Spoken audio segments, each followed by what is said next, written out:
चलिए, हाँ जी mister party, शुरू करें। All set? यस। सो मैं विपिन एक बार फिर आपके सामने, और आज मैं लेकर आया हूँ lecture number 82 on smart read vocab.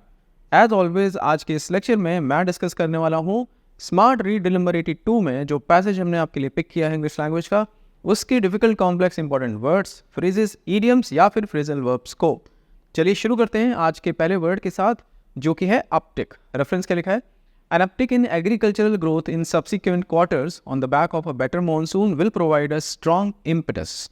जो नोटिस करने वाली बात है वो ये कि अपटिक के आगे आर्टिकल एन लिखा हुआ है और उसके बाद कोई और वर्ड नहीं है, यानी कि अपटिक नाउन है। सब्सिक्वेंट का मतलब होता है फ्यूचर में आने वाला। क्वार्टर्स आपको पता है तिमाही को बोलते हैं। एंड ईयर के कॉन्टेक्स्ट में 1/4 करेंगे 12 को, तो 3 महीने का एक पीरियड। उसके बाद यहाँ पे एक और फ्रेज है ऑन द बैक ऑफ, जिसका मतलब होता है एज ए रिजल्ट ऑफ, या और इजी वे में बोले तो बिकॉज ऑफ समथिंग, किसी चीज़ के कारण से। On the back of a better monsoon, यानी बेटर मॉनसून के प्रभाव से या कारण से, जो भी बात हो रही है यहाँ पे। इम्पिटस हम आगे डिस्कस करेंगे। सो अपटिक की बात कर रहे थे। अपटिक का क्या मीनिंग होता है? अ स्मॉल इंक्रीज और स्लाइट अपवर्ड ट्रेंड, ऊपर की तरफ जाना, स्लाइट अपवर्ड ट्रेंड, थोड़ा इजाफा, थोड़ी बढ़ोतरी, स्मॉल इंक्रीज, इसको बोलते हैं uptick.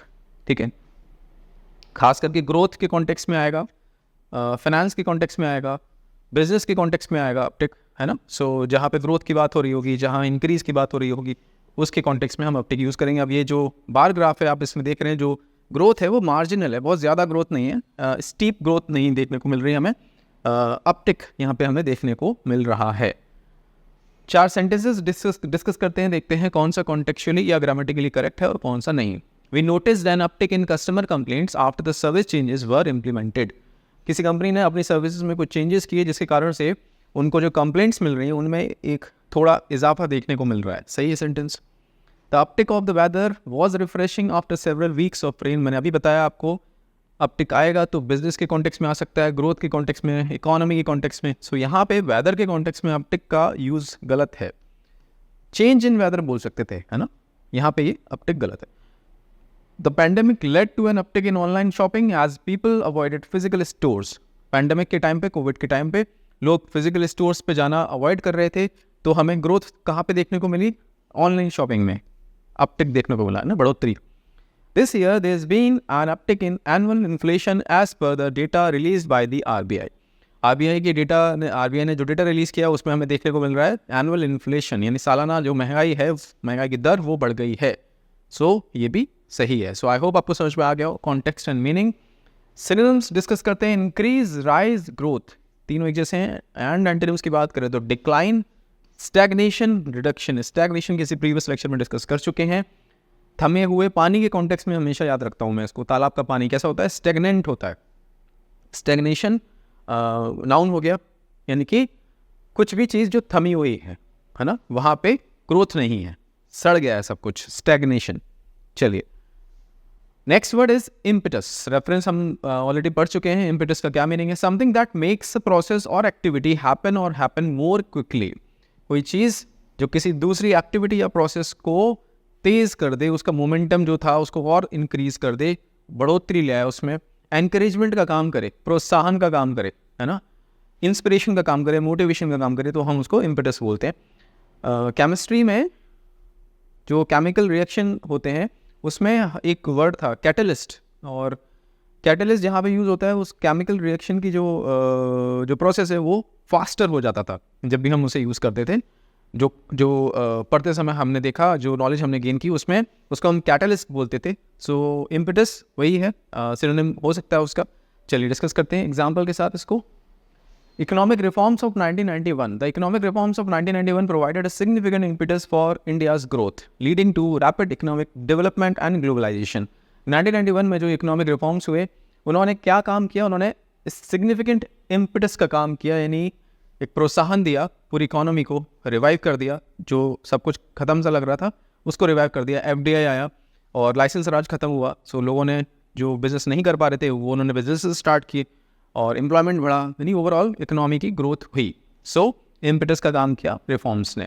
Digital India campaign. The launch of the Digital India campaign gave a strong impetus to the expansion of digital infrastructure and technology adoption across the country. आज हमें UPI देखने को मिल रहा है. UPI के कारण पेमेंट्स करना इतना आसान हो गया है, जहाँ पहले हर बात पे आपको कैश देखना पड़ता था कि आपके पास है या नहीं, और ATM के बाहर लाइन लगानी पड़ती थी. आज हर चीज़ आप अपने मोबाइल से सिंपली इस QR कोड को स्कैन करके पेमेंट कर भी सकते हैं और एक्सेप्ट भी कर सकते हैं. सो आज डिजिटल इंडिया कैंपेन एक स्ट्रॉन्ग इम्पिटस के तौर पे काम किया उसने इंफ्रास्ट्रक्चर को बिल्ड करने में. सो ये इम्पिटस के एग्जांपल्स थे, और 4 एग्जांपल्स हैं. देखते हैं कौन सा सेंटेंस सही है कौन सा गलत.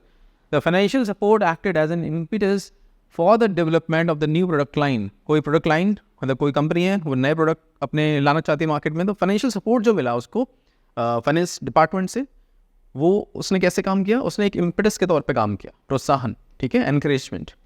The discovery of the ancient runes gave fresh impetus to the archaeological research. अब कोई आर्कियोलॉजिकल रिसर्च चल रहा था, अब वहाँ पे एंशिएंट रून्स मिल गए, उनकी डिस्कवरी हो गई. सो वहाँ पे इम्पिटस के तौर पे इस चीज़ ने काम किया, और आर्कियोलॉजिकल जो रिसर्च टीम थी उसको बूस्ट मिला और ज़्यादा बेटर वे में अपना रिसर्च कंडक्ट करने के लिए. सही है sentence.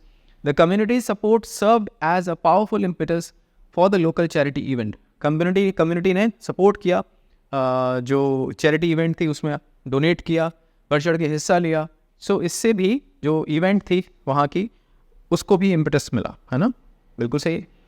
The unexpected setback served as an impetus for the project. गलत है. अगर सेटबैक अनएक्सपेक्टेड सेटबैक हुई तो वो बूस्ट कैसे देगी, इम्पिटस कैसे देगी प्रोजेक्ट को, उससे तो डिमोरलाइज हो जाएंगे ना सारे लोग. सो ही गलत है कॉन्टेक्चुअली, ठीक है. हाँ जी, सिनोनिम्स की बात करें तो स्टिमुलस, स्टिमुलेट करना यानी किसी को एनकरेज करना पॉजिटिव कॉन्टेक्स्ट में. सो स्टिमुलस नाउन हो गया, जो चीज़ जिससे वो एनकरेज हो रहा है वो स्टिमुलस के तौर पे काम करता है. Encouragement, motivation. कैटलिस्ट, हाँ जी कैटलिस्ट, अभी मैंने डिस्कस किया था, केमिस्ट्री में यूज़ होता है ये वर्ड काफ़ी, कैटलिस्ट, और नॉर्मली भी आप यूज़ कर सकते हैं कैटलिस्ट, ठीक है. एंटोनिम्स की बात करें तो हिंड्रेंस, रुकावट, ऑब्स्टिकल, रुकावट, बैरियर, रुकावट, तीनों एक जैसे मीनिंग में. और अब मूव करते हैं हम अपने नेक्स्ट फ्रेज पे, board well.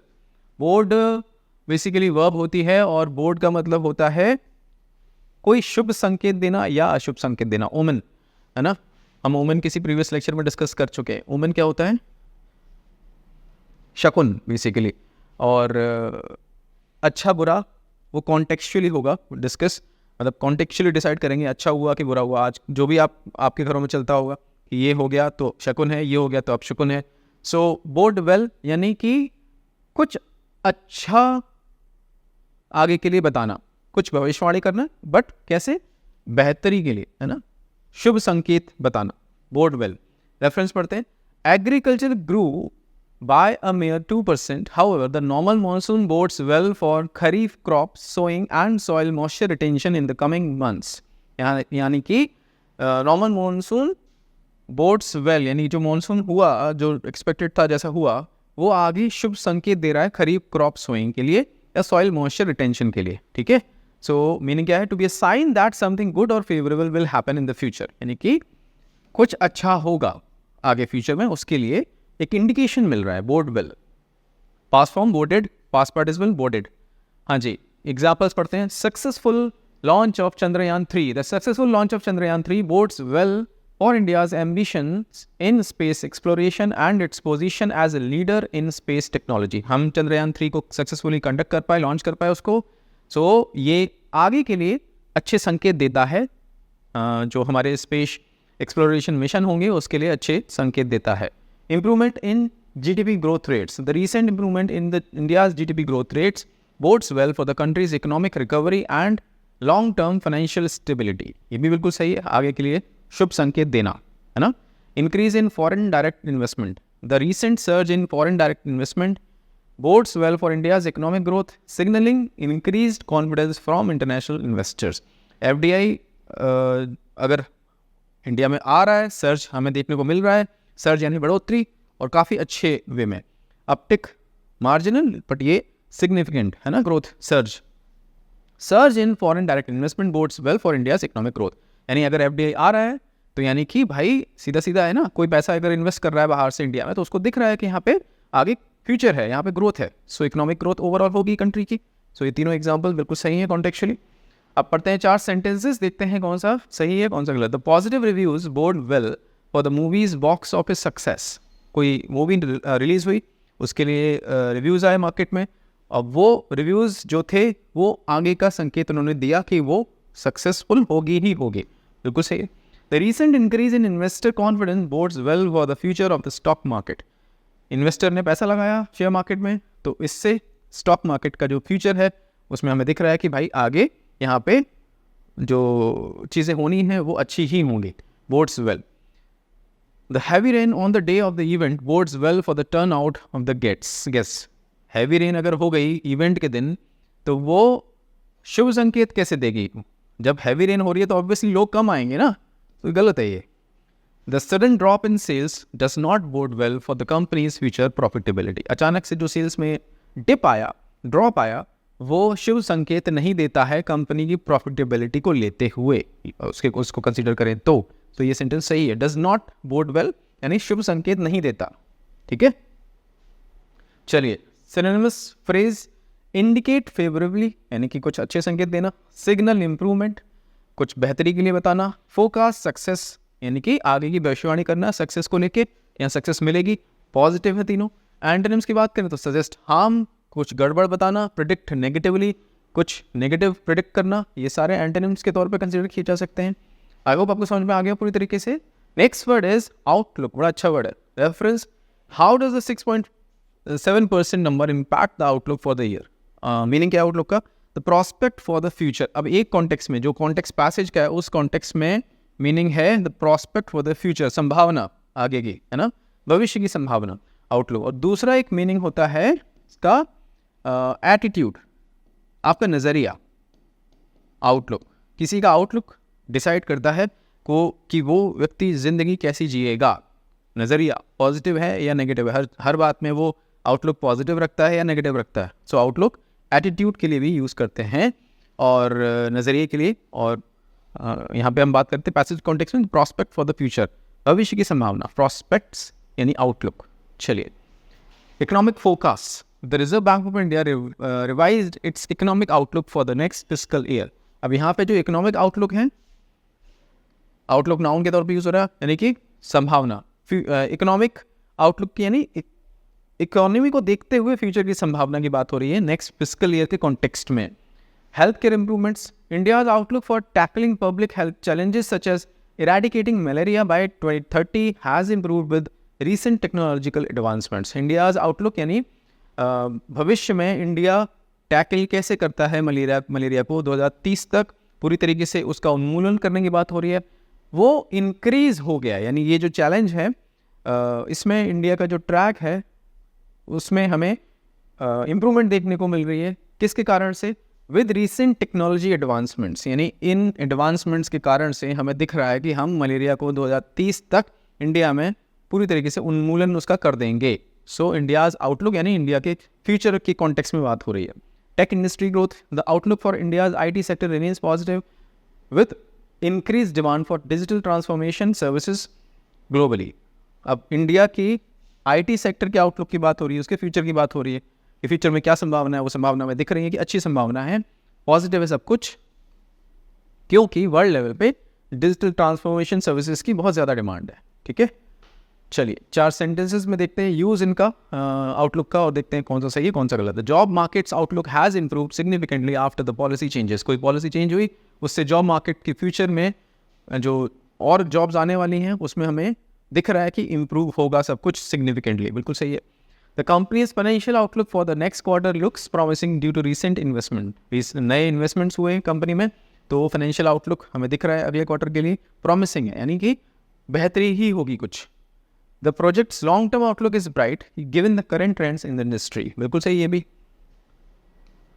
The designer dress improved her outlook at the party. अब आउटलुक का आउटर लुक यानी अपीयरेंस से कोई लेना देना नहीं होता। कई लोग आउटलुक को आउटर लुक यानी फिजिकल अपीयरेंस से रिलेट कर लेते हैं, जो कि नहीं होता। यहाँ पे आप अपीयरेंस बोल सकते थे, तो designer dress improved her appearance at the party, है ना। लुक्स जो होते हैं, जो फिजिकल कॉन्टेक्स्ट में हम बोलते हैं, वो आउटलुक नहीं होता। ठीक है, आउटलुक होता है आपका नजरिया, अंदर का। बात करते हैं सिनोनिम्स की। प्रॉस्पेक्ट, एक्सपेक्टेशन, चांस, पोटेंशियल, ये सारे सिनोनिम्स हैं। एंटोनिम्स की बात करें तो इम्पॉसिबिलिटी, डाउट, जहाँ शक है वहाँ प्रॉस्पेक्ट की बात नहीं होगी, यानी डाउटफुल है ना सब कुछ। यहाँ पे तो आपको लग रहा है कि हाँ भाई सब कुछ अच्छा है, फ्यूचर में सब अच्छा होने वाला है, वहाँ डाउटफुल है। इम्पॉसिबिलिटी दिख रही है, यहाँ पे आपको दिख रहा है कि चांस है, पोटेंशियल है। सो ये दोनों कंसिडर किए जा सकते हैं। Next idiomatic expression is on the cards. Reference a rate cut is on the cards and can come by end of 2024 or early 2025. On the cards का मतलब होता है बस होने ही वाला है, likely to happen, है ना, संभावना है कि हो जाएगा। On the cards. Renewable energy expansion. With India's commitment to combating climate change, a significant investment in solar and wind energy is on the cards. India ने कमिटमेंट किया है क्लाइमेट चेंज को कॉम्बैट करने का, तो क्लियर है कि एक अच्छा खासा इन्वेस्टमेंट होगा किसमें, सोलर एंड विंड एनर्जी में, और इन दोनों में जो इन्वेस्टमेंट होगा वो ऑन द कार्ड्स है, यानी होने ही वाला है। Job creation initiatives, new employment generation schemes are on the cards as part of the government's efforts to combating rising unemployment in rural areas. ग्रामीण इलाकों में अनएम्प्लॉयमेंट जो बढ़ रहा है उसको कॉम्बैट करने में नई एम्प्लॉयमेंट जनरेशन स्कीम जो गवर्नमेंट ने लॉन्च की, जो करने वाली है, वो ऑन द कार्ड्स है, यानी कि वो होने ही वाली है नई स्कीम्स लॉन्च। ठीक है। Public transportation upgrades and expansion of the metro network is in major cities like Bengaluru and Hyderabad is on the cards. बिल्कुल सही बात है। एक बेंगलुरु और हैदराबाद और बड़े शहरों में जो ट्रैफिक इतना हमें देखने को मिल रहा है मैस मैनेज्ड, उसको देखते हुए मेट्रो ट्रेन का expansion is on the card, यानी कि होने ही वाला है, लाइकली टू हैपन, संभावना है कि होगा ही होगा। The unexpected merger was on the cards long before the official announcement was made. Merger बस होने वाला है, likely to happen, long before the announcement was made. ये थोड़ा सा अजीब सा लग रहा है ना, जब अनाउंसमेंट ही नहीं हुई तो होगा कैसे, तो मुझे ये गलत लग रहा है। With the company's profit soaring, expansion seems to be on the cards. Company के प्रॉफिट तेजी से ऊपर की तरफ जा रहे हैं, so expansion likely to happen, यानी होगा, संभावना है कि बहुत ज़्यादा कि होगा। तो इसे ये sentence. With the team's impressive performance this season, a championship win is definitely on the cards. जो टीम की परफॉर्मेंस रही है अभी तक इस सीज़न में, उसको देखते हुए चैम्पियनशिप विन, यानी कि टूर्नामेंट होने वाला है, उसमें हमें दिख रहा है कि जो हमारी टीम है वो जीतेगी ही जीतेगी, डेफिनेटली ऑन द कार्ड्स, यानी बहुत ज़्यादा संभावना है कि जीतेगी। The recent policy changes suggest that a tax increase is on the cards in the upcoming budget. जो पॉलिसी चेंजेस हमें देखने को मिले उससे क्लियर है कि tax increase is on the cards, यानी टैक्स में बढ़ोतरी संभावना है कि होगी ही होगी। सेंटेंस बिल्कुल सही है। आई होप आपको समझ में आ गया हो इसका meaning and context. Likely, possible, probable, expected, आशान्वित की होना है। एंटोनिम्स की बात करें तो अनलाइकली या फिर अनएक्सपेक्टेड, जो संभावना जिसकी ना हो या आशा ना हो, अनएक्सपेक्टेड। चलिए, दैट्स इट बच्चा पार्टी। अब आपको क्या करना है, शैल आई टेल यू, बता देता हूँ एक बार फिर से।